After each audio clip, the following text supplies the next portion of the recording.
በአንድ አጋጣሚ የውርስ አጣሪ ልታሾሙ ትችላላችሁ፣ ወይም ደግሞ ወራሽ በመሆናችሁ የተነሳ ውርስ አጣሩ ልትባሉ ትችላላችሁ። የዛሬው ቪዲዮ ከዚህ ጋር በተያያዘ ማወቅ ያለባችሁን ጠቃሚ መረጃ የሚሰጣችሁ ነው። በቅድሚያ ግን እንኳን ደህና መጣችሁ ወደ ሎየር ምህረት ዩቲዩብ ቻናል። እኔ ጠበቃ ምህረት ነኝ።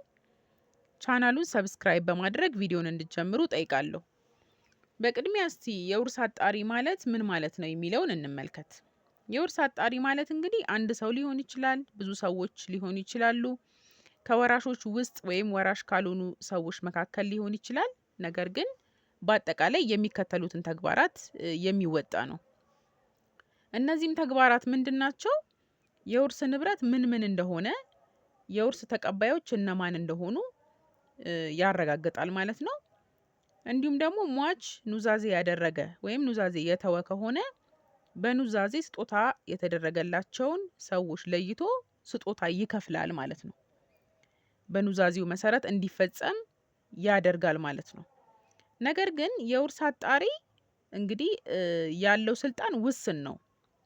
የሟችን የውርስ ሀብት ማጣራት እንዲሁም ደግሞ ወራሾች እነማን ናቸው የሚለውን ማጣራት ነው እንጂ ከዛ ውጭ ግን ይህ ንብረት ለገሌ ይገባል እንደዚህ ብሎ መወሰን አይችልም። ይህ የፍርድ ቤቶች ስልጣን ነው ሙሉ ለሙሉ። እንግዲህ ፍርድ ቤት የውርስ ይጣራልኝ አቤቱታ ሲቀርብለት፣ የውርስ ይጣራልኝ አቤቱታ በቀላል አማርኛ ምንድን ነው?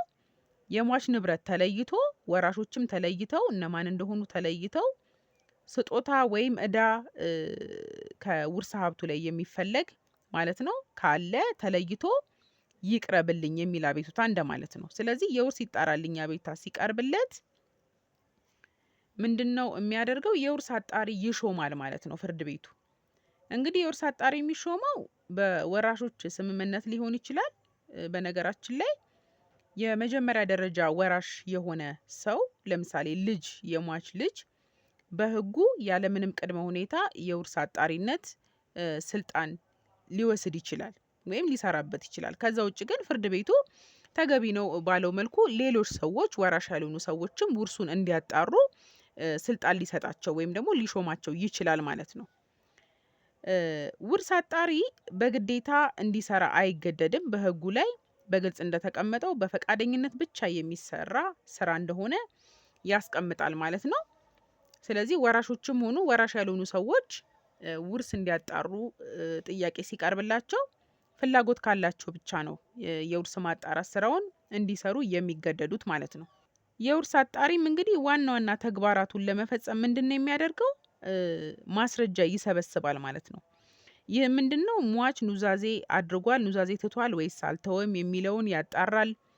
እንዲሁም ደግሞ ለምሳሌ ሟች ቤት ቢኖረው ከሚመለከተው የመንግስት አካል በትክክል የቤቱ ባለቤት ማን ስለመሆኑ ያረጋግጣል። እንግዲህ ይሄ እንደ ምሳሌ ቤትን አነሳው እንጂ ሌሎችም ንብረቶች ቢኖሩ ለምሳሌ ባንክ ያለ ንብረት፣ አክሲዮን፣ ተሽከርካሪዎች እና ሌሎች ንብረቶች ቢኖሩ ይህንን ከሚመለከተው የግልና የመንግስት ተቋም ደብዳቤ እየጻፈ በትክክል የሟች ንብረት ስለመሆኑ ያረጋግጣል ማለት ነው። ታዲያ ይህንን ደብዳቤ ሲጽፍ ከፍርድ ቤቱ እገዛ የመጠየቅ መብት አለው ማለት ነው። ይህም ደብዳቤዎች ሁሉ የሚወጡት በፍርድ ቤቱ ማህተም ነው የሚሆነው። ስለዚህ ማህተም እንዲደረግለት ትብብር በመጠየቅ ስራውን በአግባቡ ያከናውናል ማለት ነው። ከዚህ ውጭ እንግዲህ ለምሳሌ ቅድም እንዳልኳችሁ ቤት ቢኖር ወራሽ ነን ባዮች ወይም ደግሞ ውርሱ ይመለከተኛል የሚሉ ሰዎች ቀርበው እንዲያናግሩት እና በውርስ ማጣራት ሂደት ውስጥ እንዲያልፉ ለ10 ቀናት ማስታወቂያ ይለጠፋል ማለት ነው ቤቱ ላይ። ስለዚህ ለ10 ቀናት ቢያንስ ለ10 ቀናት እነዛ ሰዎች መብት አለን የሚሉ ሰዎች ከመጡ የሚጠበቁ ይሆናል ማለት ነው። ታዲያ የውርስ አጣሪው ይህንን ሁሉ ማጣራት ካደረገ በኋላ ሪፖርት ያዘጋጃል። የውርስ አጣሪ ሪፖርት ማለት ነው። ሪፖርቱም ለፍርድ ቤት የሚቀርብ ነው። ፍርድ ቤቱም ግራ ቀኙን አስተያየት እንዲሰጡበት ያደርግና የተለየ አከራካሪ ነገር ወይም ደግሞ መጣራት ያለበት ነገር ከሌለው የውርስ ማጣራት ሪፖርቱን የሚያጸድቀው ይሆናል ማለት ነው። ከዚህ ጉዳይ ጋር በተያያዘ የፌዴራል ጠቅላይ ፍርድ ቤት ሰበር ሰሚ ችሎት በመዝገብ ቁጥር 108328 እና 71895 ላይ አስገዳጅ የህግ ትርጉም የሰጠባቸው ነጥቦች አሉ። ይህንን እንግዲህ ብታውቁት የተሻለ ነው። ምክንያቱም በቀጥታ ከውርስ አጣሪ ወይም ከውርስ መጣራት ጋር የሚገናኝ ውሳኔ ስለሆነ ማለት ነው። ምናልባት እንደዚህ አይነት ጉዳይ ሲገጥማችሁ ይህንን የሰበር ውሳኔ ከግምት ባስገባ መልኩ ነገሩን ማስኬድ ይኖርባችኋል ማለት ነው። የመጀመሪያው ውሳኔ እንግዲህ ምንድነው? መዝገብ ቁጥር 1083/28 ያልኳችሁ ፍርድ ቤቱ የሰጠው ውሳኔ ምንድነው? በተጠቀሰው ጉዳይ ላይ በዚህ በጉዳዩ ላይ ማለት ነው ፍርድ ቤቱ የውርስ ማጣራት ሪፖርቱን ያለበቂ ማጣራት ያጸደቀበት ነበር። ፍርድ ቤቱ ምላችሁ ሰበር ሳይሆን የስር ፍርድ ቤት ማለት ነው። ስለዚህ ሰበር የወሰነው ምንድነው? የውርስ አጣሪ ሪፖርት በግልጽ የወራሾችን ድርሻ ያስቀመጠ መሆን አለበት በሚል ነው እንግዲህ ውሳኔ እየሰጠበት። ስለዚህ በደፈናው ተድበስብሶ የውርስ ማጣራት ሪፖርቱ ሊቀርብ እንደማይገባ ነው እንግዲህ በግልጽ ያስቀመጠው ማለት ነው። በሁለተኛው መዝገብ በመዝገብ ቁጥር 71895 ላይ ደግሞ ምንድነው የሰጠው ውሳኔ? የውርስ አጣሪው በኑዛዜና ያለ ኑዛዜ ወራሾችን ሲለይ እንግዲህ ቅድም እንዳልኳችሁ የተለያየ ስቴፕ ወይም ደግሞ ሂደትን አልፎ የማጣራት ሂደትን አልፎ ነው እንግዲህ የሚለየው።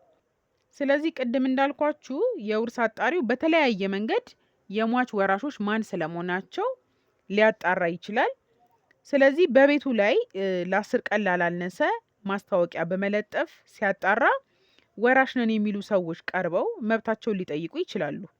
ነገር ግን ከዚህ ባለፈ በእድር መዝገብ ላይ ስማቸው ስለተመዘገበ ብቻ የወራሽነት ድርሻ አላቸው በሚል በውርስ አጣሪ በሪፖርቱ ላይ ሊቀርብ እንደማይገባ አስገዳጅ ውሳኔ ተሰጥቶበታል ማለት ነው። የውሳኔውን ሁኔታ እንግዲህ ከምን አንፃር እንደተወሰነና በምን ሁኔታ ሊተገበር እንደሚችል ወይም የውሳኔውን አውድ ማለት ነው በዝርዝር ከውሳኔው ማንበብ ትችላላችሁ። እንግዲህ የውርስ ሕግ ሰፊ ነው። እንደ ጉዳዩ እየታየ ከሰበር ውሳኔዎች ጋር በመመርመር ውሳኔ የሚሰጥበት ነው። እንዲሁ ክርክር የሚቀርብበት ጉዳይ ነው። ነገር ግን የዛሬው ቪዲዮ የህግ እውቀት ለሌላችሁ ተከታታዮቼ የተመጠነ እውቀት ያስገኘላችሁ እንደሆነ እርግጠኛ ነኝ። በቀጣይ ከቀናት በኋላ በሌላ ህግ ነክ መረጃ እመለሳለሁ። ቪዲዮ ቶሎ ቶሎ ስለሚለቀቅ እንዳያመልጣችሁ ሰብስክራይብ በማድረግ የደወል ምልክቷን እንድትጫኑ ጠይቃለሁ። እንዲሁ መልካም ጊዜ ተመኘው።